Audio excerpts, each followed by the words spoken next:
dans ce dernier tutoriel de Captain Trading. Alors, dans ce tutoriel, on va voir ensemble comment mettre en place un short de A à Z. Comme d'habitude, je vous encourage à mettre un petit pouce bleu et à suivre la chaîne du capitaine si ce tutoriel vous plaît et si toutes les autres tutoriels de la formation gratuite vous sont utiles. Alors, au sommaire de la vidéo, on va voir ensemble d'abord une mise en garde. Tout simplement parce que le short selling est risqué et bien plus risqué que l'achat long. On va voir ensemble brièvement qu'est-ce que ça signifie de short. On va voir comment le mettre en place. On va voir un exemple ou deux et aussi surtout mes astuces. Avec beaucoup de vécu sur du short, je vais vous donner les astuces. Donc à vous de les appliquer ou non. Évidemment, c'est pas obligatoire. Enfin, appliquer une gestion de risque, c'est indispensable lorsqu'on short. Ça me paraît impensable de shorter sans avoir de gestion de risque. Donc je rappelle que c'est une vidéo de 45 minutes sur la formation gratuite YouTube. Donc évidemment, je vous invite à la consulter. Et comme d'habitude, ayez un plan.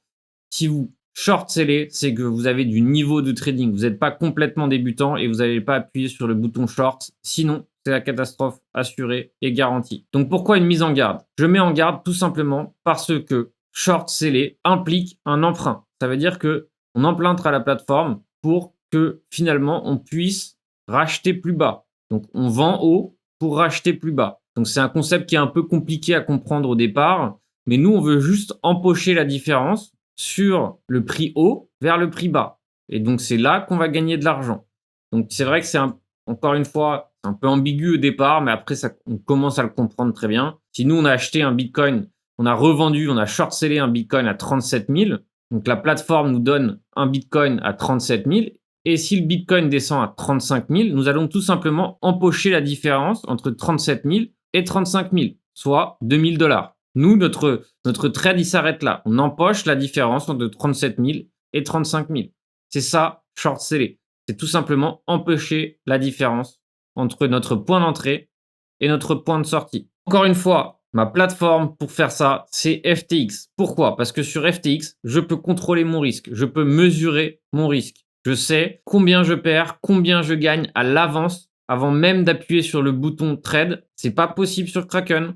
C'est pas possible sur Binance. Donc, encore une fois, lorsque vous shortez, vous devez avoir un plan précis, savoir combien vous perdez. Si vous ne respectez pas votre stop loss, si vous n'en avez pas, vous n'avez pas la rigueur de le mettre, vous pouvez perdre la totalité de votre compte. Si vous n'avez pas beaucoup de marge, ça peut aller très vite. Si le prix du Bitcoin explose à la hausse et que vous exposez un short, finalement, vous pouvez perdre la totalité de votre compte. Donc, ça ferait très mal, évidemment. C'est pour ça que, si vous n'avez pas de niveau, ne shortez pas, c'est pour les gens qui ont commencé à trader depuis un certain temps. Et 2, je vous invite largement à vous faire la totalité de ma formation gratuite YouTube avant de vous lancer sur quelconque short. Donc encore une fois, c'est un tutoriel qui m'a été très demandé, donc je l'ai mis en place. Alors, mise en place d'un short. Donc, de la même façon qu'on fait de l'analyse technique pour trouver un achat, on fait de l'analyse technique pour trouver un point short. Alors, encore une fois, ça ne va pas rentrer dans ce que vous avez peut-être l'habitude d'entendre à droite à gauche sur les réseaux. Je ne shorte pas de breakout. C'est-à-dire que les figures chartistes, je ne shorte pas de breakout sur une figure chartiste ou sur quelconque figure. C'est-à-dire que si je rentre, de la même façon que je ne rentre pas sur un breakout à l'achat, je ne rentre pas sur un breakout à la baisse. Pourquoi? Parce que le taux de réussite est bien moins élevé. Donc, j'attends éventuellement des confirmations, j'attends que le prix corrige et je rentre éventuellement un peu plus tard ou plus tôt en fonction du cas de figure, mais je ne short pas de breakout. Pourquoi? Parce qu'il y a tellement de faux breakout, finalement, qu'à la fin, on se retrouve à perdre de l'argent tout le temps. Donc, par exemple, ici, dans ce cas de figure, on est en daily. Tous ces niveaux, si je les avais tradés en breakout, si j'avais vendu ici la baisse, par exemple, dans ce cas de figure, ici, là, on peut se dire, voilà, c'est telle ou telle figure, c'est un canal baissier, je vais le vendre. Ou alors, encore plus, voilà, une droite, une résistance de cette façon. On a un support ici, je vais le vendre. D'accord? Ici, si je l'avais vendu, qu'est-ce que j'aurais fait? J'aurais vendu à ce niveau-là, le prix aurait remonté juste après. Donc, éventuellement, si j'avais mis un stop loss trop tôt, je me serais fait stopper. Pareil ici. La deuxième fois, je ne suis pas rentré ici, donc cette fois-ci, je vais shorter. Qu'est-ce qui se passe derrière? On corrige et on hausse directement par la suite. Donc, si je vends ce point-là, je n'ai aucun avantage. Pourquoi? Parce que mon ratio gain-perte sera assez limité. Donc, éventuellement, ça peut marcher, mais en tout cas, ce n'est pas ce que je cherche, moi, en trading. Donc, par exemple, ici, on va tout simplement voir un cas de figure où j'aurais shorté et comment je serais rentré et sorti. Donc, par exemple, ici, pourquoi éventuellement ici, je serais rentré en short? Pour ça, c'est de l'analyse technique, c'est un peu d'évaluation de la price action. Ici, on a une résistance. On a une résistance ici, pivot devenu support. Pourquoi pivot? Parce que ici, par exemple, c'était une résistance, on l'a franchie. Ici, elle a servi de résistance. Elle a été franchie, elle a servi de support, franchie, franchie à la baisse, servi de support, réintégré, enfin, ainsi de suite. Donc ici, comme vous pouvez le voir, il y a eu beaucoup de niveaux, beaucoup de trading qui s'est mis en place sur ce niveau. Donc c'est un niveau important. Ça sert de neckline. Donc maintenant que la tendance est baissière en 4 heures. Pourquoi elle est baissière? Simplement, vous voyez bien que ici, on a un sommet qui est en dessous du précédent. On a ici des creux qui sont de plus en plus bas. Comme vous pouvez le voir ici, on a des creux de plus en plus haut. À partir de là, on n'a pas des creux de plus en plus haut. Donc, on a un éventuel signal ici qui est là et qui va vite être annulé. Donc, à partir de là, en 4 heures, en daily, on est baissier. Donc, éventuellement, je cherche un trade à la vente. Donc, dans ce cas de figure, on peut voir facilement que ce niveau est un niveau qui peut éventuellement servir de résistance. Alors, maintenant que j'ai ce niveau, on peut voir que ici, le prix corrige à la hausse dans ce cas de figure et vient buter ici avec un tweezer baissier. Donc pour moi, par exemple, c'est un signal baissier. Pourquoi? Parce qu'un tweezer dans le sens de la tendance qui est baissière peut être un signal pour moi de vente. Donc dans ce cas de figure, ici, je peux éventuellement placer un short. Alors comment je vais faire si je place un short ici? Donc éventuellement, c'est vrai que là, en 4 heures, le tweezer, c'est notre deuxième indication. Donc éventuellement, ici, ce serait notre point d'entrée. D'accord? Pourquoi? Parce que sur le tweezer, si on part du principe qu'on est rentré sur ce signal, tout ça, on doit attendre la confirmation du tweezer. Donc on doit attendre 4 heures. Et une fois qu'on a ce tweezer confirmé, on va chercher un point d'entrée plus bas. Donc, qu'est-ce que je fais? J'utilise mon outil ici, ratio gain-perte, et je place éventuellement, si mon point d'entrée est ici, je place ici mon outil. Donc, où est-ce qu'est mon stop loss? Par exemple, mon stop loss serait assez proche du prix. Pourquoi? Parce que pour moi, c'est un scénario de continuation baissière. Donc, si ici, on commence à consolider trop proche et à repartir à la hausse, je ne veux pas rester dans ce trade, ça n'a plus de sens. Moi, je veux qu'on bute sur ce niveau. Donc, je cherche des réactions sur ce niveau et je ne cherche pas de réintégration. Très important. Donc, dans ce cas de figure, je cherche ce short et éventuellement pour sortir, où est-ce que je vais sortir? Je vais sortir éventuellement ici. Pourquoi ici? Parce que, par exemple, c'était un ancien sommet ici qui a été franchi à la baisse. Donc, c'est le niveau, on va dire, le plus important ici, une résistance daily, une ancienne résistance daily. Donc, éventuellement, elle pourra devenir support. Quand je short, je ne cherche pas la lune. Donc, éventuellement, ici, évidemment, on aurait pu aller bien plus bas. Éventuellement, je peux m'autoriser à garder une partie de la position pour aller plus bas. Mais quand je short, je ne cherche pas la lune. Pourquoi? Parce que très souvent, qu'est-ce qui se passe quand on short? Le prix va taper sur le support et réagir très rapidement ici. Et très rapidement, un short qui était gagnant devient perdant. Donc, quand je short, je cherche principalement le premier gros mouvement à la baisse. Je ne cherche pas beaucoup plus loin.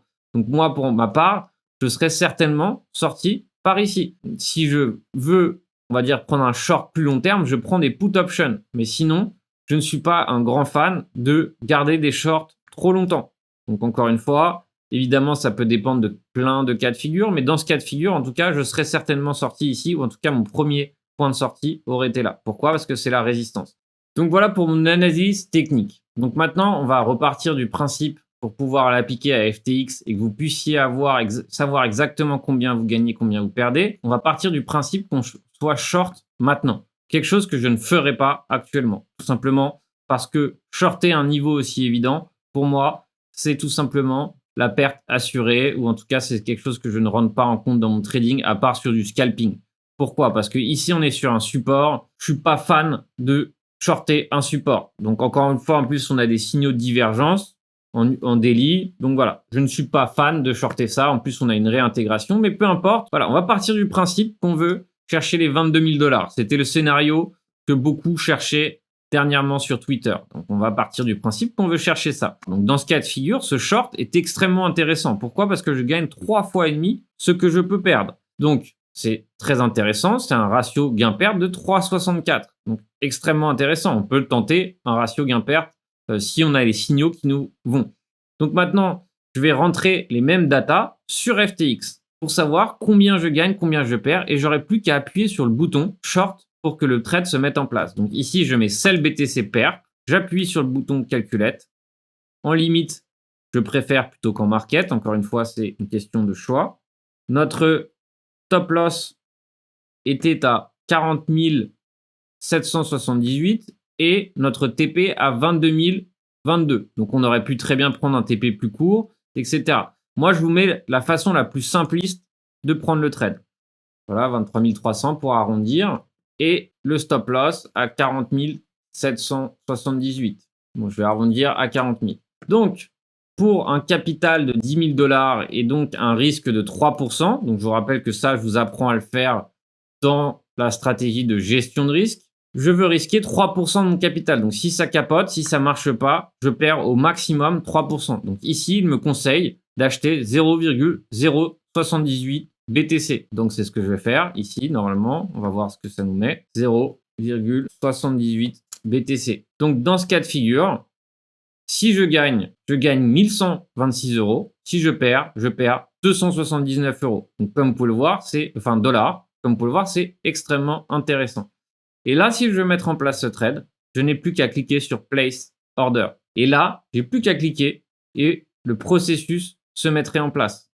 Et dans ces cas-là, j'aurais plus rien à faire. J'aurais plus qu'à attendre que le trade se mette en place. Si je perds le montant que j'ai évoqué. Si je gagne le montant aussi que j'ai évoqué. Donc, c'est ça, c'est comme ça qu'on place un trade. On ne place pas un trade short sans avoir de couverture, sans avoir un stop loss. Ça paraît impensable, sinon vous êtes soumis à la liquidation. Donc mes conseils, ne cherchez pas la lune quand vous shortez, ayez des points précis de sortie, ne shortez pas des breakouts, surtout si vous êtes débutant ou voilà parce qu'on vous a conseillé de le faire. Les breakouts sont la stratégie qui a le moins de succès. Donc ça peut fonctionner, je ne dis pas le contraire, mais c'est là où il y en a le moins de succès. Et trader dans le sens de la tendance. C'est-à-dire que si on a une tendance baissière en 4 heures et en daily, éventuellement, chercher un short n'est pas idiot. En revanche, si on est haussier sur toutes les unités de temps et que vous cherchez un short, vous êtes dans le mauvais sens. Très mauvaise idée. Comme d'habitude, je vous invite à appliquer une gestion de risque comme on a fait là, en appliquant le ratio gain-perte, combien on gagne, combien on perd, notre R, si le R est intéressant. Et enfin, ayez un plan à respecter. Je vous invite à regarder ma vidéo sur chercher des points d'entrée, les stop loss et les sorties pour pouvoir voir un peu comment mettre en place les take profit, les stop loss ou comment trouver des confluences pour des points d'entrée. Ce tutoriel est maintenant terminé. Comme d'habitude, si vous avez quelque chose en commentaire que vous n'avez pas compris, vous souhaitez voir pour le prochain tutoriel, c'est le moment de le faire en commentaire. Et je vous invite évidemment à suivre la chaîne du Capitaine. Alors, je voulais vous dire aussi que si vous souhaitez aller plus loin, il y a maintenant la possibilité d'avoir accès au Discord Pro ou à la newsletter Pro. Donc évidemment, ce n'est pas une obligation, mais si vous souhaitez aller plus loin, je vous invite évidemment à vous rendre sur le Discord Pro. En attendant, je vous souhaite un bon trading à tous et bon trade.